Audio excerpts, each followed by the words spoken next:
একটা হাদিস বলবো, বলার পর আপনারা সিদ্ধান্ত নেবেন যে এটা এখন থেকে পড়বেন কিনা। পড়েন তো সবাই ইনশাল্লাহ, যাই হোক, এখনো যারা না পড়েন প্রতিদিন পড়বেন ইনশাল্লাহ। ক্বালা রাসূলুল্লাহ সাল্লাল্লাহু আলাইহি ওয়াসাল্লাম, আল্লাহ নবী বলেন, মান সাল্লা সুবহা ফাহুয়া ফি জিম্মাতিল্লাহ, কোন ব্যক্তি যদি ফজরের নামাজ পড়ে ওই ব্যক্তি আল্লাহর জিম্মায় চলে যায়। ফালা ইউতবিআন্নাকুমুল্লাহু ফি জিম্মাতিহি বিশাইইন, আল্লাহ যেন তার জিম্মার ব্যাপারে তোমাদেরকে প্রশ্ন না করে। এই হাদিসের উদ্দেশ্য হলো ফজরের নামাজ যেই ব্যক্তি পড়ে, কোন কৃষক যদি ফজর পড়ে মাঠে যায় ওই কৃষকের উপর জুলুম করবা না, কারণ কিয়ামতের ময়দানে আল্লাহ বলবে ফজর আদায়কারীর উপর কেন জুলুম করলা, ফজর আদায়কারীকে না আমি নিরাপত্তা দিয়েছিলাম, তুমি কেন তার উপর জুলুম করলা? ফজর আদায়কারী না আমি আল্লাহর জিম্মায় চলে গেছে, তারে জুলুম করলা কেন তুমি? নবীজি বললেন, সাবধান, আল্লাহর জিম্মায় যারা আছে তার ব্যাপারে যেন তোমাদেরকে প্রশ্ন না করে। এটা হলো ফজরের নামাজ পড়ার উপকারিতা। তো ফজরের নামাজের মাধ্যমে ইনশাল্লাহ আমরা দিন শুরু করব।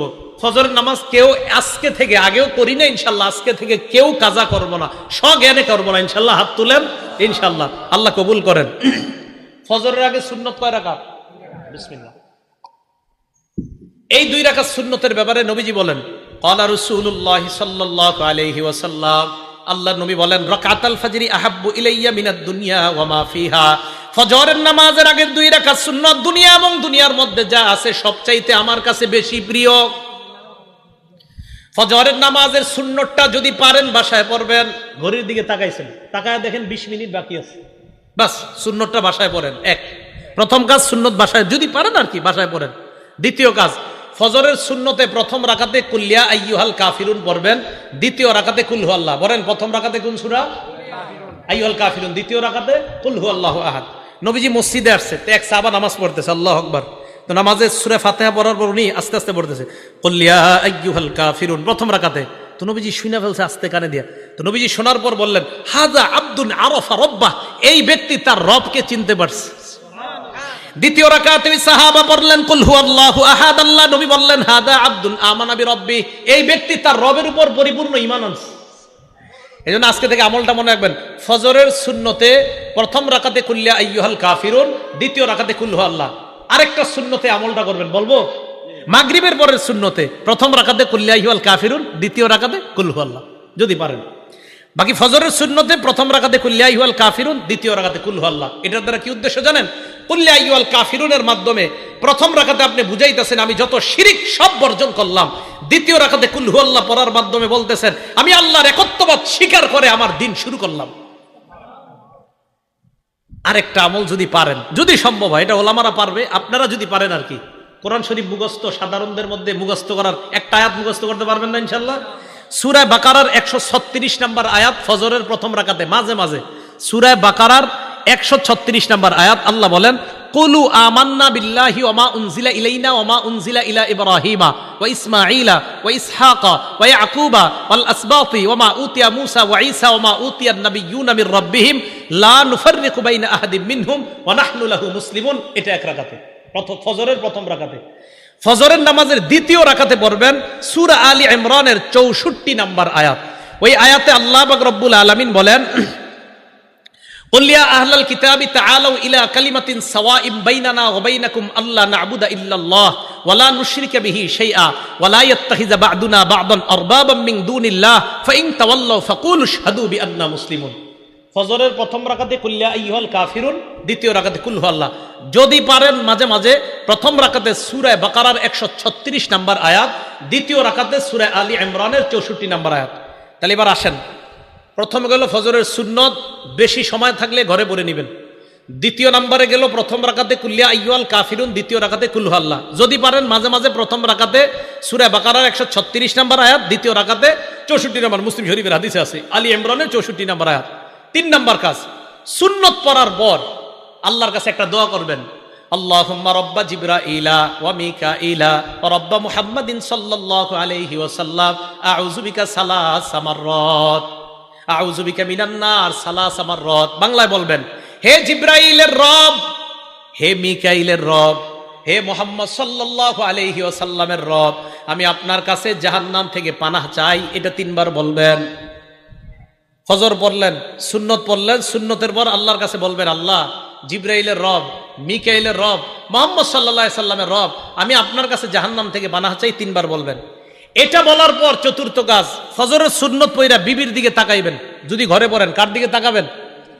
বিবির দিকে তাকানোর পর আম্মা জান আয়েশা বলেন, আল্লাহ নবী আমার দিকে তাকানোর পর ফাইন কুনতু মুস্তাইকিজাতান, আমি যদি জাগ্রত থাকতাম, হাদ্দাসানি, আল্লাহ নবী আমার সাথে কথা বলতেন।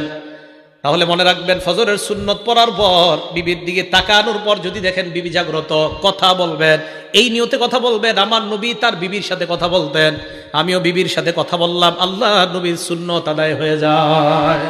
আম্মা জান বলেন, ফাইন কুনতু নাইমা, নবী আমার দিকে তাকায় যদি দেখতেন আমি ঘুমন্ত, আই কজানি, আমাকে জাগায়া দিতেন। তাহলে সুন্নত পড়ার পর বিবির দিকে তাকানোর পর আপনার 2 কাজ। 1 নাম্বার, যদি দেখেন বিবি জাগ্রত, কথা বলবেন। যদি দেখেন বিবি ঘুমন্ত, তাহলে বিবিকে জাগায়া দিবেন। এই গেল চতুর্থ আমল। পঞ্চম আমল যদিও করতে বলবো, আমি বলবো আপনারা বেশিক্ষণ করেন না।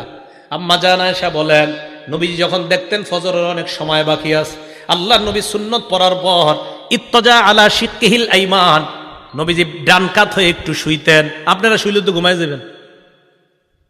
ফজরের সুন্নত পড়ার পর হযরত বেলাল ডাকার আগ পর্যন্ত নবীজি একটু ডান কাত হয়ে শুইতেন, আপনারা তো ঘুমাই যাবেন। আপনারা কি করবেন?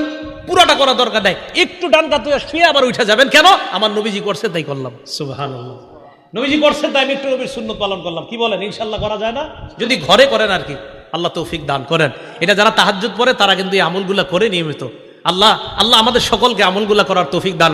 ভাই, একদিন নবীর সুন্নত পালন করেন না, একটা দিন করেন, অন্তত কিয়ামতের মাঠে বলতে পারবেন তো একটা দিন করেন না যে আল্লাহ আমি ঘরে সুন্নত পড়ছিলাম, সুন্নতের পর বিবিরে জাগ্রত করেছিলাম, বিবির সাথে কথা বলেছিলাম, আল্লাহ এরপর আমি একটু ডানকাত হয়ে শুয়েছিলাম, এই আমলগুলো তোমার নবী করতো, আমিও করছি। এই গেল ফজরের ব্যাপারে আলোচনা, ফজরের নামাজ এবং 5 ওয়াক্ত নামাজের ব্যাপারে আলোচনা। এখন আরেকটা কথা বলবো নামাজের ব্যাপারে, সে বলবো জামাতে নামাজ আদায় করা। কিভাবে নামাজ আদায় করা? জামাতে। বুখারী শরীফের 645 নম্বর হাদিস, ক্বালা রাসূলুল্লাহ সাল্লাল্লাহু আলাইহি ওয়াসাল্লাম, আল্লাহ নবী বলেন, সালাতুর রাজুলি ফিল জামাআ তাবদুলু সালাতাল ফাজরি বি27 দারাজা।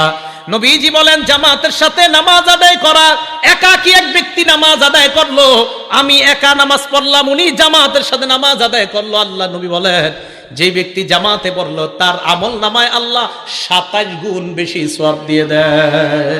কয় গুণ? 27 গুণ। রিয়াজুস সলিহিনের একটা হাদিস শুনে, একটা কিতাব আছে রিয়াজুস সলিহিন, ইমাম নববীর লেখা।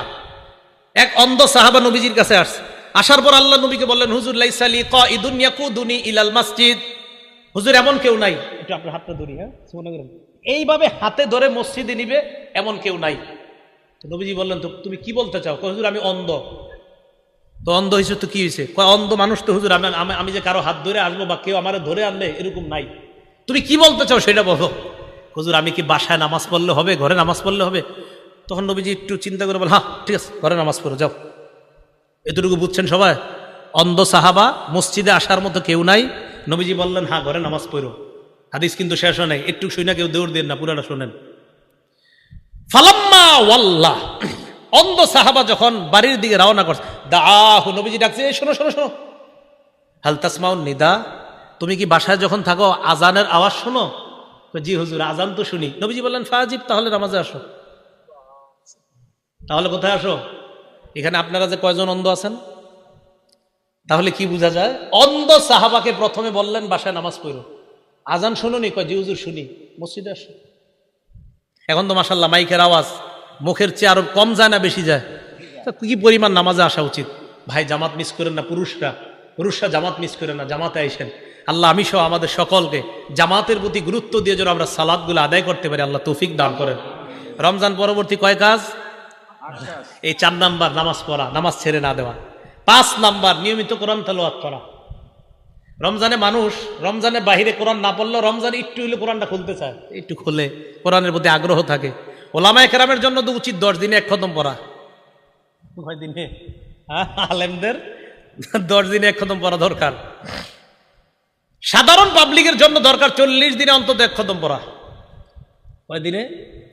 আপনাদের কৃতি সন্তান মুফতি ফজলুল হক আমিনী রহমতুল্লাহ আলাইহি মরার আগেও 7 দিনে 1 খতম কোরআন শরীফ পড়ছে। না বুঝাইতে পারি নাই, উনি তো আমগো সন্তান না, আপনাদের এলাকার সন্তান, এই পাশের সরাইলের। 7 দিনে 1 খতম কোরআন শরীফ। অবাক, হাউ ইজ ইট পসিবল? কিভাবে সম্ভব? এত একজন ব্যস্ত মানুষ মরণের আগেও ওই 69 বছর বয়সও 7 দিনে এক খতম কোরআন শরীফ। মাওয়াইজে মুজাহিদি মিল্লাতের মধ্যে উনি লেখছেন, আমি যখন জেলখানায় ছিলাম 4.5 মাসে প্রতিদিন এক খতম কোরআন পড়ছি। এ আপনাদের এলাকার আল্লামা আমিনী সাহেব, হুজুরের ছাত্র, আমি বেশি দিন আসলে পাই নাই, ভাগ্য খারাপ। হুজুরে যারা কাছ থেকে দেখছে ওনারা বুঝতে পারছে কি মানুষ, কি আজীব মানুষ ছিলেন। হুজুরে সবাই মনে করি কি উনি মনে খুব রাগী মানুষ, কাছে বদলে বোঝা যেত যে আসলে হুজুর কত মাটির মানুষ ছিলেন। ওলামায়ে কেরাম বলতে পারে আসলে তো হুজুর রাগ হইতেন না, রাগের অভিনয় করতেন ইসলামের খাতিরে, ইসলামের জন্য অভিনয় করতেন, রাগের করতে হতো এটা। হ্যাঁ, আমরা আলেম সমাজের মধ্যে একটু রাগী হিসেবে পরিচয়, ওমর ফারুকের মতো পাওয়ার। আসলে ওমর ফারুক বলেন, মুফতি আমিনী রহমতুল্লাহ আলাই তাদেরকে বলেন, আসলে তারা তো রাগী না, বরং ইসলামের খাতিরে রাগ হওয়াটা এটা রাগ না, এটা ইসলামের জন্য। কি কথা ঠিক আছে তো? 5 নাম্বার কোরআন তেলাওয়াত করা, নিয়মিত কোরআন শরীফ পড়া, নিয়মিত কোরআন তেলাওয়াত করা। কোরআন তেলাওয়াত অবশ্যই আমরা নিয়মিত করব। সূরা ফুরকানের 30 নাম্বার আয়াতে আল্লাহ বলেন, কিয়ামতের ময়দানে নবীজি সাল্লাল্লাহু আলাইহি সাল্লাম আল্লাহর কাছে অভিযোগ করে বলবে, ওয়াকালার রাসূলু ইয়া রাব্বি ইন্না কওমি ইত্তাখাযু হাযাল কুরআনা মাহজুরা। আল্লাহর কাছে বলবে, আল্লাহ আমার সম্প্রদায় এই কোরআনকে পরিত্যাজ্য হিসাবে গ্রহণ করেছে, বলি নাউযুবিল্লাহ। তিরমিজি শরীফের 2926 নাম্বার হাদিস, নবীজি বলেন, মান শাগালাহুল কোরআন ওয়া যিকরি আন মাসআলাতি, কোন ব্যক্তি কোরআন পড়ার কারণে এবং জিকির করার কারণে আমার কাছে যদি দোয়া করার সময় না পায়, আমি আল্লাহ আতাইতুহু আফযালা মা উতিস সাইলিন। আমরা দুইজন, আমি দোয়া করি আর উনি কোরআন পড়ে, আমি দোয়া করি আর উনি জিকির করে। নবীজি সাল্লাল্লাহু আলাইহি সাল্লাম আল্লাহর থেকে হাদিসে কুদসি বলেন যে আল্লাহ বলেন যে কোরআন পড়ে আর জিকির করে আর যে আমার কাছে চায়, ওই চেয়ে সে যা পাবে কোরআন আর জিকির পড়নেওয়ালাকে আমি এর চাইতে বেশি দান করব। তাহলে প্রতিদিন কোরআন পড়ব। সাধারণ যারা আছেন ওলামারা তো পড়েই, সারাক্ষণ কোরআন পড়ায়।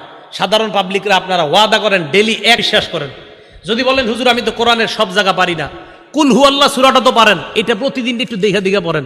আলহামদুলিল্লাহ সূরাটা তো পারেন, খোলেন খুইলা এটাই দেখা পড়েন। কেন দেখা পড়বেন? এই কোরআনের সাথে আপনার একটা মহব্বত তৈরি হয়ে যেতেছে। পড়বেন তো ইনশাল্লাহ। তা আপনাদেরকে আমি বলি, আপনারা ডেইলি এইভাবে একটু খুইলা পড়েন।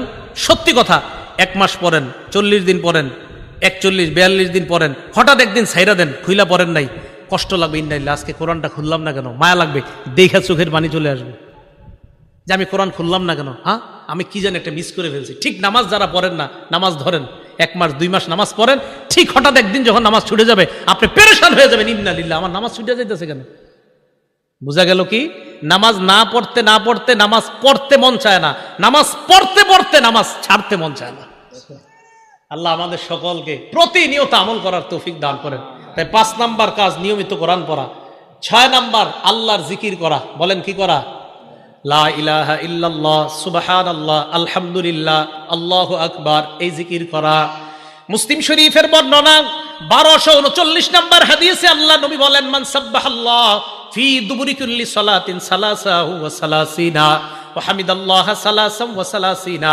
ফরজ নামাজের পর যেই ব্যক্তি 33 বার সুবহানাল্লাহ পড়বে, 33 বার আলহামদুলিল্লাহ পড়বে, ওয়া কাব্বারাল্লাহ সালাসা ওয়া সালাসিনা, 33 বার আল্লাহু আকবার। যদি পারেন তাহলে 34 বার আল্লাহু আকবার। যদি একটা আমল বলবো, এটা না পারলে 34 বার আল্লাহু আকবার, যদি পারেন 33 বার আল্লাহু আকবার। তো 3 33 কত হয়? এরপরে পড়বেন লা ইলাহা ইল্লাল্লাহু ওয়াহদাহু লা শারীকা লা, লাহুল মুলকু ওয়া লাহুল হামদু ওয়া হুয়া আলা কুল্লি শাইইন কাদির। আল্লাহ নবী বলেন, যারা নিয়মিত এই আমলটা করবে, গফিরাত লাহু খাতায়া ওয়া ইন কানাত মিসলা জাবাদিল বা, আল্লাহ ওই ব্যক্তির সমুদ্রের ফেনা পরিমাণ গুনাহ যদি হয়, তার গুনাহগুলো আল্লাহ মাফ করে দেয়। প্রতিদিন পড়বেন। এবার আমার সাথে একটু বলেন সুবহানাল্লাহি ওয়া বিহামদিহি। আবার সুবহানাল্লাহি ওয়া বিহামদিহি, সুবহানাল্লাহি ওয়া বিহামদিহি। এতটুকুই। বুখারী শরীফের 6408 নাম্বার হাদিসের বর্ণনা, মান ক্বালা সুবহানাল্লাহি ওয়া বিহামদিহি ফিল ইয়াউমি মিআতা মাররা।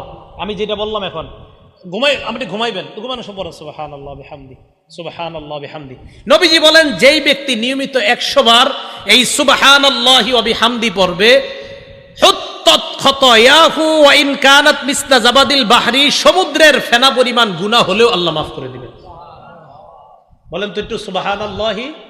বাস এটুক, সুবহানাল্লাহি ওয়া বিহামদি, সুবহানাল্লাহি ওয়া বিহামদি, সুবহানাল্লাহি ওয়া বিহামদি। কয়বার? 100 বার। কষ্ট না সহজ? তো পড়বেন, শুয়ে শুয়ে আছেন, পড়তে থাকেন। যাদের ঘুম না আসে এগুলো পড়তে থাকেন, দেখবেন ঘুমাইসা যাবে ইনশাআল্লাহ। আল্লাহ আমল করার তৌফিক দান করেন। বুখারী শরীফের 6407 নম্বর হাদিসের বর্ণনা, নবীজি সাল্লাল্লাহু আলাইহি সাল্লাম বলেন, আমাদের দুইজনের দিকে তাকান, মাসালুল্লাযী ইয়াসকুরু রাব্বা ওয়াল্লাযী লা ইয়াসকুরু রাব্বা মাসালুল হাইয়্যি ওয়াল মাইয়্যিত। আমরা দুইজন এক রুমে থাকি, উনি আল্লাহর জিকির করে, আমি করি না। নবীজি বলেন, উনি হলেন জিন্দা ব্যক্তির মতো, তুমি হলা মরা ব্যক্তির মতো। হ্যাঁ, নাউযুবিল্লাহি মিন যালিক। আল্লাহ আমাদেরকে হেফাজত করেন, আল্লাহ আমাদেরকে হেফাজত করেন। তাহলে জিকির করবো তো ইনশাআল্লাহ।